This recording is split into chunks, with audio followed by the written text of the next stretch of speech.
പെട്ടെന്നൊരു സുപ്രഭാതത്തിൽ company leave അനുവദിച്ചപ്പോൾ ഞാൻ എന്ത് ചെയ്തു, കിട്ടിയതെല്ലാം കെട്ടിപ്പുറക്ക് വീട്ടിലോട്ട് പോന്നു. അപ്പോഴാണ് എനിക്ക് എന്തുണ്ടായിരുന്നത്, ഒരു വയറ് കാണൽ ചടങ്ങുണ്ടായിരുന്നു. അപ്പോൾ ഞാൻ വിചാരിച്ചു കേക്ക് കൊടുക്കാമെന്ന്.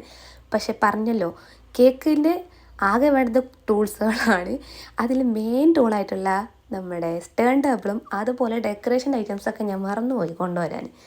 അങ്ങനെ പിന്നെ താഴെ ഒരു ബൗളൊക്കെ വെച്ചിട്ടാണ് നമ്മൾ ഈ കേക്ക് സെറ്റ് ആക്കണം. അതായത് പൈനാപ്പിൾ ഫ്ലേവറിലുള്ള കേക്കാണ് കേട്ടോ.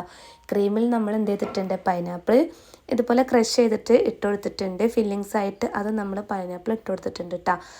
പിന്നെ ലാസ്റ്റത്തെ പരിപാടി അറിയാമല്ലോ, ഇതിൻ്റെ ഫിനിഷിങ് കോട്ട്. ഞാൻ കുറേ കഷ്ടപ്പെട്ടു. വേറെ ഒന്നുമല്ല, ടേൺ ടേബിൾ ഇല്ലാതെ കേക്ക് ചെയ്യാൻ നല്ല വൺ ടാസ്ക്കാണ്. എന്നെ സംബന്ധിച്ച് ഭയങ്കര ടാസ്ക്കാണ്. എന്നെ നല്ല ഒരുവിധം എല്ലാവർക്കും അത് ടാസ്ക് ആണെന്നാണ് എനിക്ക് തോന്നുന്നത്. അടുത്ത ഡെക്കറേഷൻ പരിപാടി. പിന്നെ അടുത്ത വീട്ടിൽ പോയി കുറച്ച് കാടും പടലും ഫ്ലവറൊക്കെ വെച്ച് അങ്ങ് അഡ്ജസ്റ്റ് ചെയ്തു. അടുത്ത പണി കേക്കിൻ്റെ ബോക്സും നമ്മൾ മറന്നിരുന്നു. അതും പിന്നെ നമ്മൾ സെറ്റാക്കി. പിന്നെ ഒരു സമാധാനം, കസ്റ്റമറൊക്കെ ഒന്ന് ചീത്ത കേൾക്കില്ല എന്നുള്ളതാണ്.